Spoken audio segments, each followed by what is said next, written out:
नमस्कार। मौसम के अंदर जयपुर में आपका स्वागत है। आज़ादी का अमृत महोत्सव के तहत आज हम लोग डिस्कस करेंगे मौसम विज्ञान के मूलभूत सिद्धांत और मौसम पूर्वानुमान तकनीक।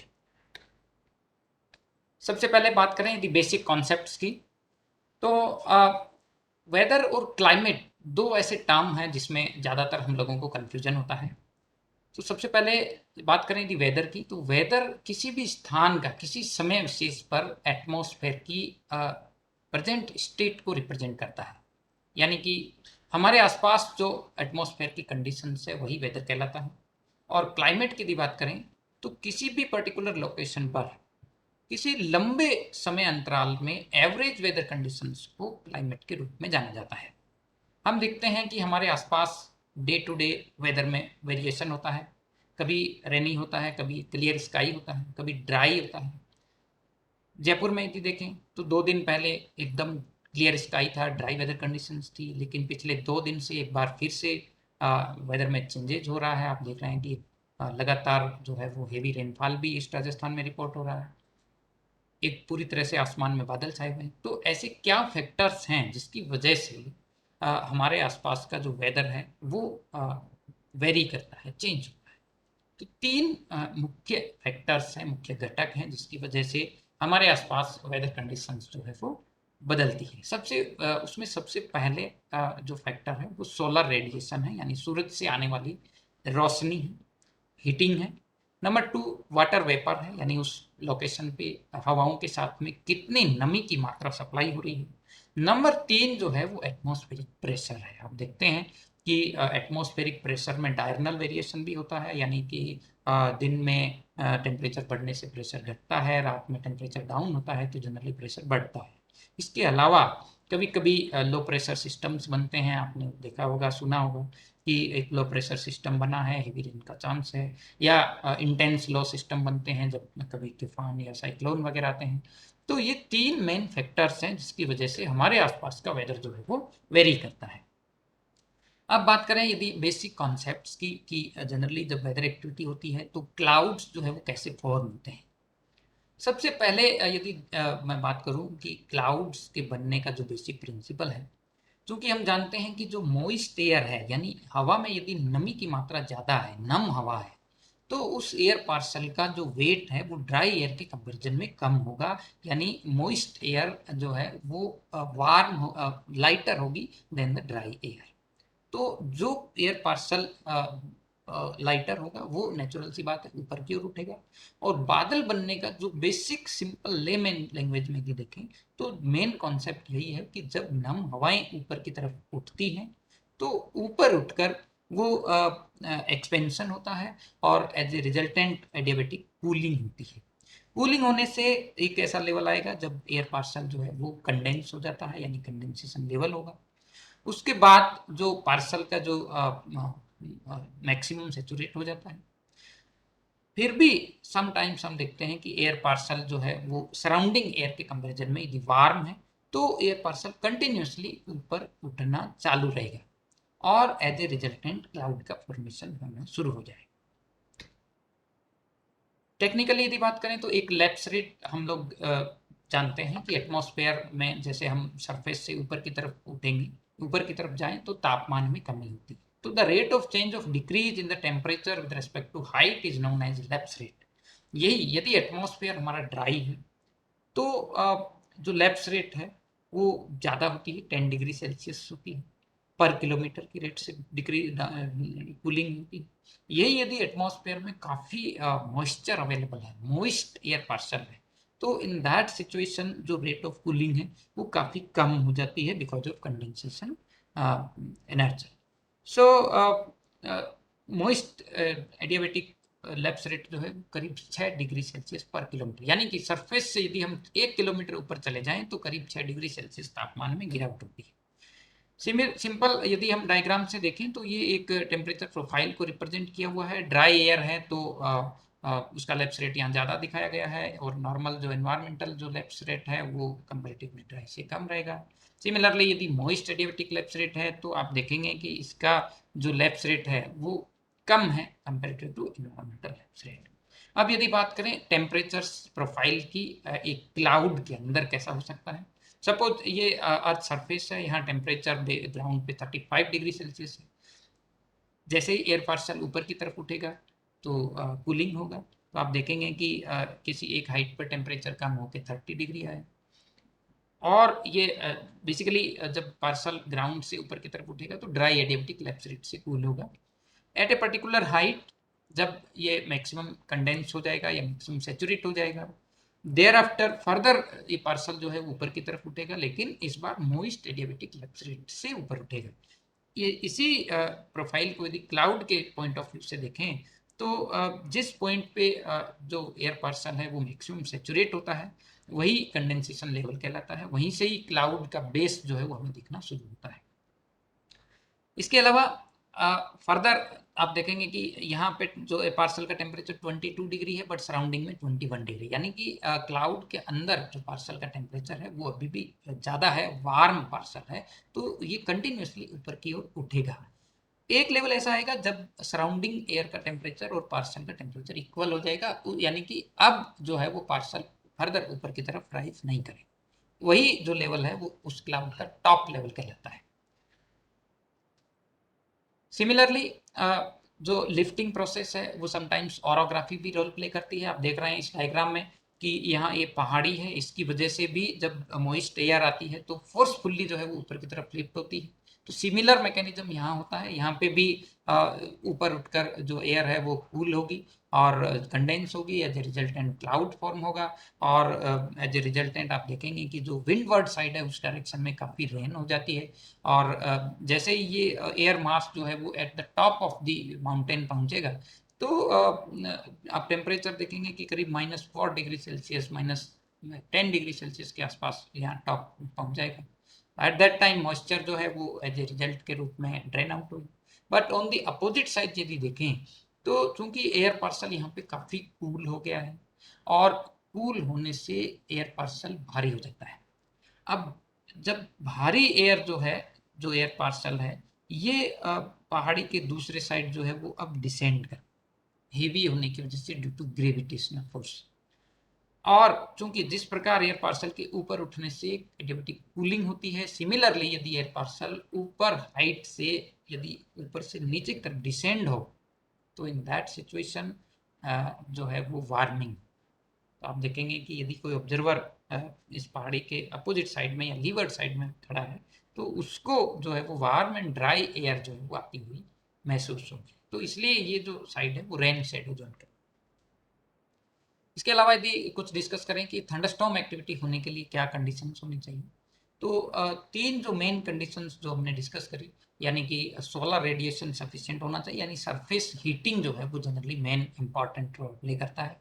दूसरा जो है वो उस पर्टिकुलर लोकेशन में मॉइस्चर, जो नमी की सप्लाई है वो भी at least sufficient amount of moisture होना चाहिए। इसके अलावा एटमॉस्फेयर जो है वो अनस्टेबिलिटी जो है वो मौजूद होनी चाहिए, यानी कि पार्सल या एयर मोइस्ट जो पार्सल है उसके ऊपर उठने के लिए कंडीशंस फेवरेबल होनी चाहिए। इसके अलावा कुछ डायनामिकल मैकेनिज्म्स भी हैं, जैसे कोई कन्वर्जेंस हो या अपर एयर डाइवर्जेंस हो या वोर्टिसिटी डेवलप हो, या यूं कहें कि कन्वेंशनल मेट्रोलॉजी में तो साइक्लोनिक सर्कुलेशन है, या जो ट्रफ है। तो बहुत सारे कुछ अदर सिनेप्टिक स्केल सिस्टम्स भी हैं जिसकी वजह से थंडरस्टॉर्म एक्टिविटी होती है। बेसिक कॉन्सेप्ट की यदि बात करें, चूंकि हमने देखा कि जब एयर पार्सल ऊपर की तरफ उठेगा देन ओनली क्लाउड का फॉर्मेशन होगा। तो जब एयर पार्सल ऊपर की तरफ जाएगा it means vertical acceleration of air parcel dw/dt, that is defined by gz upon virtual temperature T into lapse rate of environment minus lapse rate of parcel। यही important role play करता है कि जो atmosphere का जो lapse rate है वो कितना है। इट मीन्स यदि dw/dt पॉजिटिव है, यानी कि एटमॉस्फेयर अनस्टेबल है, या यूं कहें कि यदि environmental lapse rate parcel lapse rate से ज़्यादा है तो एटमॉस्फेयर का कंडीशन अनस्टेबल होगा। अनस्टेबल होने का मतलब इस कंडीशन में जो एयर पार्सल है उसके ऊपर उठने की टेंडेंसी ज़्यादा होगी, क्लाउड्स फॉर्म होने के लिए काफ़ी फेवरेबल कंडीशंस है। दूसरा, यदि अपोजिट हो जाए dw/dt लेस देन जीरो, यानी यानी this parcel lapse rate is greater than the environmental lapse rate, so in that situation atmosphere is stable, यानी कि क्लियर स्काई होगी, काफ़ी कम वेदर एक्टिविटी होगी, क्लाउड्स बनने के लिए चांसेस भी काफ़ी कम है। या एक सिचुएशन हो सकती है जब वर्टिकल एक्सेलरेशन जीरो हो, मीन्स न्यूट्रल कंडीशन रहती है। इसके अलावा एटमॉस्फेयर में वेरियस फोर्सेज जो है वो एयर पार्सल पे लगते हैं। उनमें मेन यदि इंपॉर्टेंट यदि देखें हॉरिजॉन्टल वे में, तो दो मेन फोर्सेज आपस में इक्विलिब्रियम में जनरली रहते हैं, जियोस्ट्रॉपिक इक्विलिब्रियम कहलाता है। तो यानी कि आप देखेंगे कि सतह पे कुछ किसी पर्टिकुलर लोकेशन पे प्रेशर जो है वो ज़्यादा रहता है, किसी पर्टिकुलर लोकेशन पे प्रेशर कम रहता है। तो because of the change in the pressure surface pressure, एक प्रेशर ग्रेडियंट फोर्स लगता है, और ये प्रेशर ग्रेडियंट फोर्स जो है वो कॉरियोलिस फोर्स के द्वारा बैलेंस किया जाता है। तो ये हॉरिजॉन्टल यदि वे में देखें तो V component of wind, similarly U component of wind, two dimensional में यदि देखें तो फोर्स, प्रेशर ग्रेडियंट फोर्स और कॉरियोलिस फोर्स आपस में इक्विलिब्रियम कंडीशन में रहते हैं। सिमिलरली हाइड्रोस्टैटिक बैलेंस की बात करें तो चूंकि जैसे जैसे हम सरफेस से ऊपर जाए टेम्परेचर जिस प्रकार से डिक्रीज होता है, सिमिलरली प्रेशर भी ऊपर जाने पर हाइट के साथ में डिक्रीज होता है। तो वर्टिकल डायरेक्शन में भी प्रेशर ग्रेडियंट फोर्स लगता है जिस प्रकार हॉरिजॉन्टल डायरेक्शन में लगता है। तो similarly in atmosphere vertical component of pressure gradient force is balanced by gravitational force. इसे हाइड्रोस्टैटिक इक्वेशन कहते हैं। यानी यदि ये दोनों इक्विलिब्रियम में है तो एटमॉस्फेयर स्टेबल है, यानी कि वेदर एक्टिविटी होने के चांसेस काफी कम है। सिमिलरली डाइवर्जेंस है, यानी कि what ever air parcel, air mass कहीं एक पर्टिकुलर लोकेशन में कन्वर्ज हो रहा है या डाइवर्ज हो रहा है, तो उसके लिए भी हम मैथमेटिकली वेक्टर फॉर्म में निकाल सकते हैं कि डेल डॉट भी जो है वो कितना है। सिमिलरली यदि विंड्स के रोटेशनल टेंडेंसी को यदि देखें तो वोर्टिसिटी से रिप्रेजेंट करते हैं, यानी कर्ल ऑफ विंड वेक्टर भी। तो ये मैथमेटिक्स में हमने पढ़ा है कि कर्ल ऑफ किसी वेक्टर का जो है वो उसके microscopic measure of rotational tendency of fluid को रिप्रेजेंट करता है। यदि वोर्टिसिटी का मान पॉजिटिव है तो इन नॉर्दर्न हेमिस्फीयर में तो हम लोग देखते हैं कि वहाँ पे वेदर एक्टिविटी होने के लिए काफ़ी फेवरेबल कंडीशन है। सिमिलरली यदि अपोजिट है, vorticity value is less than zero, negative है, तो इट मीन्स वहाँ एंटी साइक्लोनिक सर्कुलेशन है और वेदर एक्टिविटीज के काफ़ी कम चांसेस है।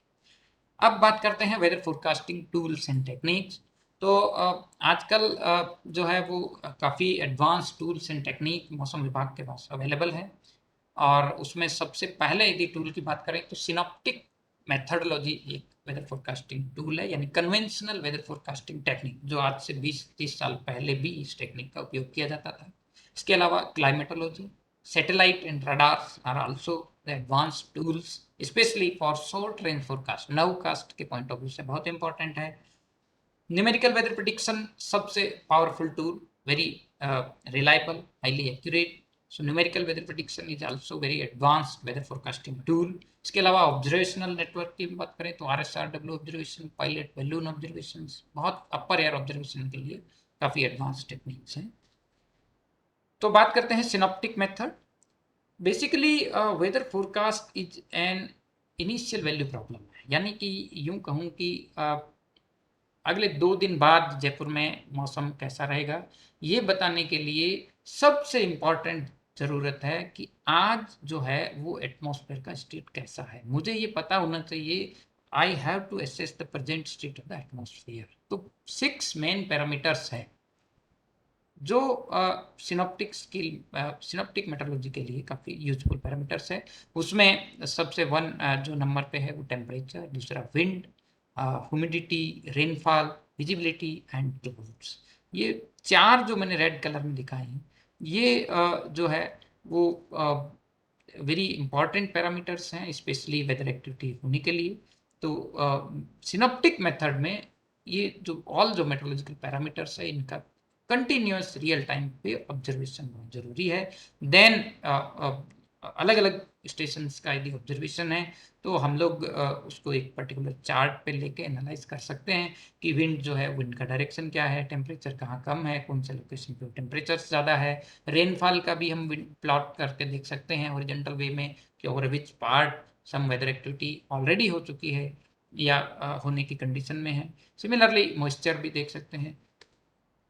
उसमें यदि बात करें कि सरफेस चार्ट है एक प्रेशर का, मीन सी लेवल प्रेशर को दिखा रहा है। आप देखेंगे कि इसमें जो कंटूर शो कर रहे हैं ये 1014 का, मतलब अभी ये जो सिचुएशन इस चार्ट में दिखाया है, यहाँ पे हाई प्रेशर बेल्ट बना हुआ है।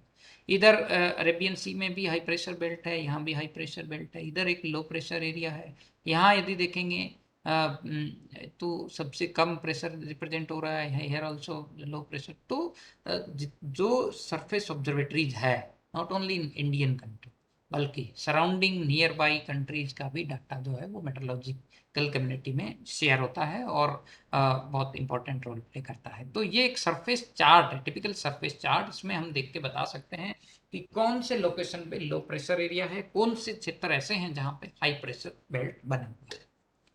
सिमिलरली ये एक रेनफॉल का चार्ट यदि देखें तो इसमें क्लियर कट पता लग रहा है कि आज जो कुछ एक्टिविटी जो है यहाँ पे जिस डेट का है, जैसे ये 20 मार्च का है, तो ड्यूरिंग लास्ट 24 आवर्स कुछ एरियाज ईस्ट इंडिया के हैं या नॉर्थ ईस्ट इंडिया रीजन है जहाँ पे रेन एक्टिविटी हुई है। इसके अलावा राजस्थान में देखें तो केवल 2 लोकेशन ऐसी है जहाँ पे रेन है, लाइट रेन दिखा रहा है। सिमिलरली एटमॉस्फेयर में अलग अलग लेवल पे विंड पैटर्न क्या है, सरफेस पे तो पता होना ही चाहिए, इसके अलावा अलग अलग हाइट पे यदि देखें तो विंड का जो पैटर्न है वो बहुत इंपॉर्टेंट रोल प्ले करता है सिनॉप्टिक मेट्रोलॉजी। जैसे यहाँ देखेंगे, यहाँ एक एंटी साइक्लोनिक फ्लो है, यहाँ आप देखेंगे एक एंटी साइक्लोनिक फ्लो है। सिमिलरली यहाँ पे साइक्लोनिक है, तो ये लोअर लेवल 925 HP।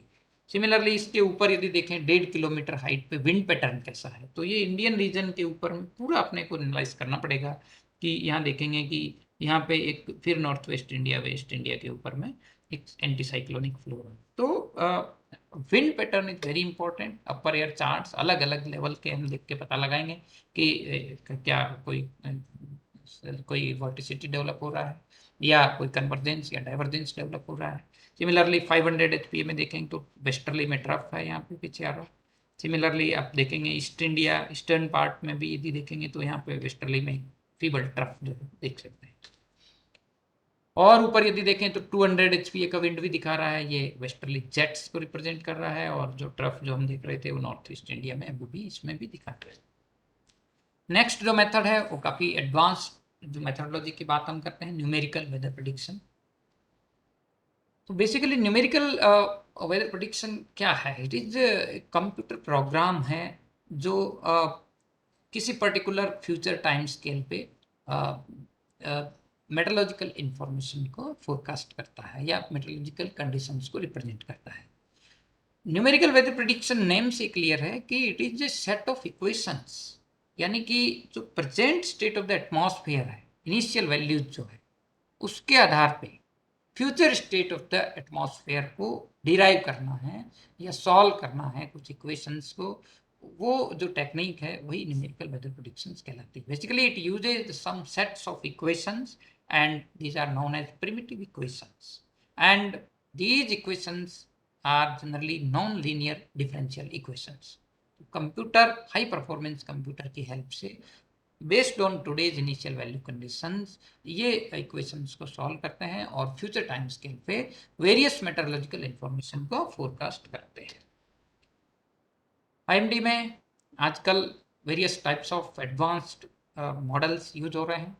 इसमें सबसे पहले यदि मैं बात करूं कि ग्लोबल स्केल पे जीएफएस मॉडल है, 12 किलोमीटर रिजोल्यूशन, 10 डेज पे फोरकास्ट देता है और 4 टाइम्स इन ए डे जो है वो सुपर कंप्यूटर पे रन होता है।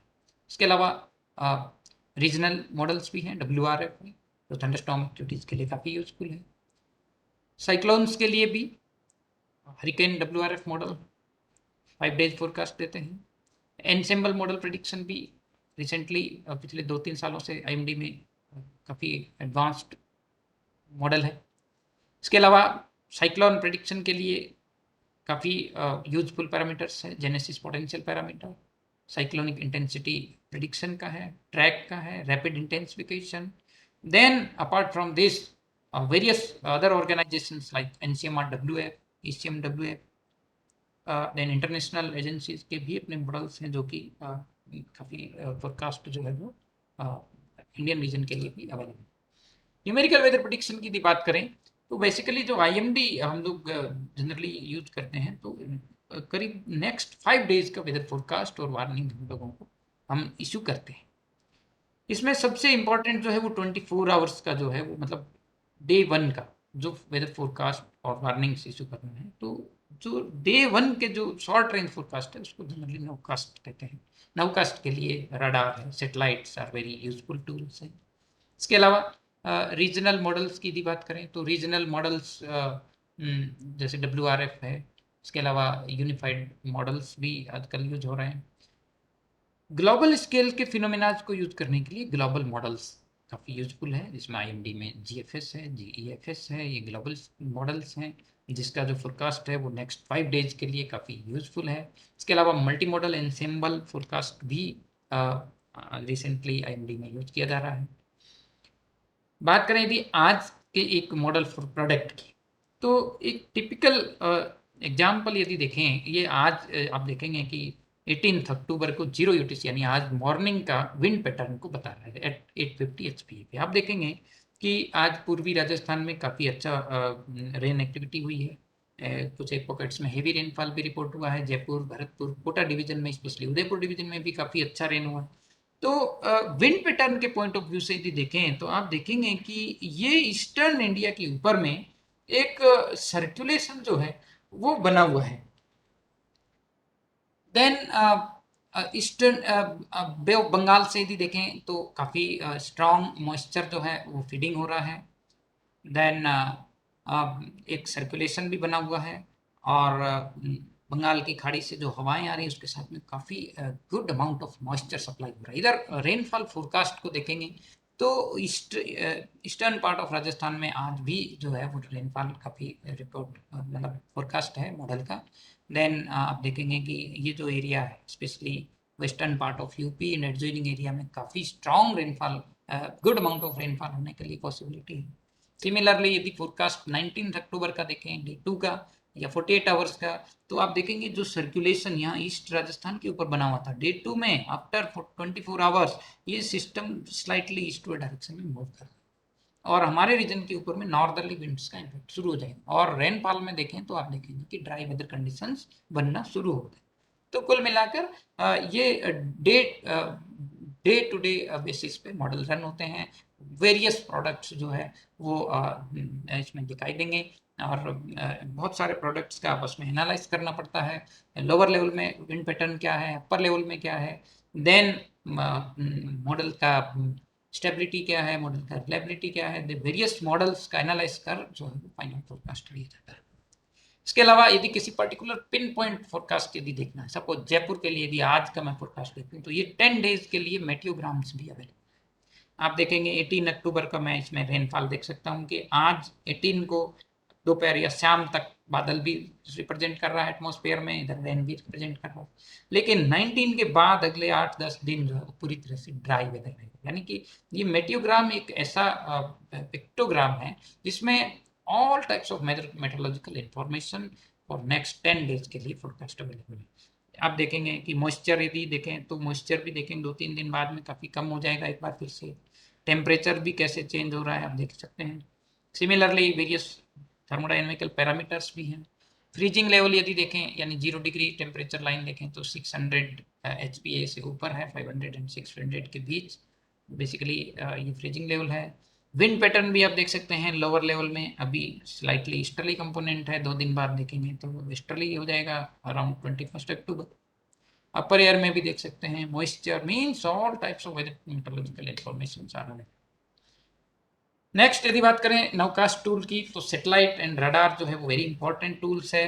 मैं यदि कहूँ कि IMD में इससे सबसे फर्स्ट जो लॉन्च हुआ था मेट्रोलॉजिकल सेटेलाइट तो कल्पना 1 था। Recently INSAT 3D and INSAT 3DR, दो एडवांस सेटेलाइट्स जो है वो ऑपरेशनल है, काफ़ी यूजफुल है to monitor the weather systems and to issue the weather forecast, especially nowcast one. So half hourly जो है वो वेरियस डिफरेंट चैनल्स की जो इमेजरीज है वो वेबसाइट पे अवेलेबल है। आप देखेंगे कि बेसिकली 6 डिफरेंट चैनल्स हैं जो कि सेटेलाइट्स पे अलग अलग चैनल्स पे अलग अलग टाइप की इमेजरीज जो है वो उपलब्ध करवाता है। इसमें नंबर 1 विजिबल जो चैनल है वो जनरली 0.5 से 0.7 माइक्रोमीटर की रेंज में यूज करता है, और इसका जो पर्पज है वो क्लाउड और सरफेस फीचर्स को देखने के काम होता है। सिमिलरली इंफ्रारेड में भी यदि देखेंगे तो शॉर्ट वेव इंफ्रारेड और मिड इंफ्रारेड है, तो ये नाइट टाइम में भी वेरी यूजफुल प्रोडक्ट है। इसमें भी हम लोग क्लाउड और various types of weather activities को आइडेंटिफाई कर सकते हैं। Water vapour is also very important parameter. हम देख सकते हैं कि एटमॉस्फेयर के अपर ट्रोपोस्फेयर में मॉइस्चर का कंडीशन कैसा है। जनरली इसके लिए 6.5 से 7.1 माइक्रोमीटर का स्पेक्ट्रल रेंज यूज होता है। इसके अलावा थर्मल IR भी है, thermal infrared 1 and thermal infrared 2। इसमें भी जो है वो हम लोग क्लाउड टॉप सरफेस टेम्परेचर को देखने के लिए काम होता है।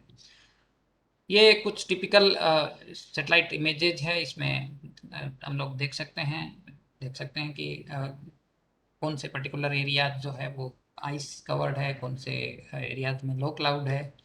सिमिलरली मॉइस्चर जो पैरामीटर है, मॉइस्चर इमेजरी वाटर वेपर से देख सकते हैं।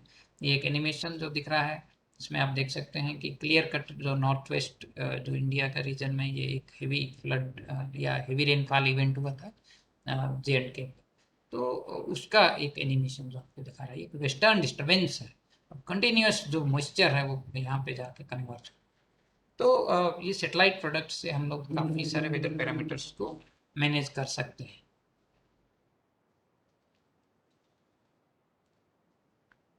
नेक्स्ट, यदि आज की सेटेलाइट पिक्चर पे नज़र डालें तो आप देखेंगे ये आज 18 अक्टूबर का लेटेस्ट सेटेलाइट पिक्चर है। यहाँ पे एक system eastern part of India के ऊपर में दिखाया है।